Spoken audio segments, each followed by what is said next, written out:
Na konferenciji direktorka Zavoda za rovnopravnost spolov Dijana Milovič najavila rozpisovanje štvrtого ciklusa konkursa za dodeljovanje sredstva malženskim parom za kupovanje hižog na Valalje na teritoriji Vojvodini, novого konkursa namenjenog unapredzenju položenja ženog pripadnicov nacionalnih menšinov, jak i programi z nahodi označovanja 8. marca i zdravstvenej zaštiti ženog na Valalje.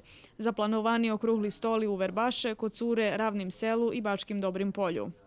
Nama je cilj Cilj nam, żeby sme valalski ženi upoznali s pravami u zdravstvenej zaštiti, a toto, co im še sigurno bude pačić, to, že zo sobu budeme vodziť specijalistu ginekologa, s kotrim hodne otvoreno bešedovat, poneže inšak u svojih valaloh nemaju ginekologa.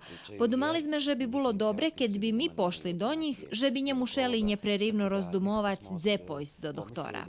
Tot pilot projekt nie podrazumijuje prepatrunki, ali ljem rozhvarki zo s ženami. Na konferenciji za mediji bešedovane i o konkursu za dodeljovanje sredstvog združenjom hraždanog ženog zo s ciljom unapredzenja položenja ženog pripadnicov nacionalnih menšinov, ko tretirva po 22. februar.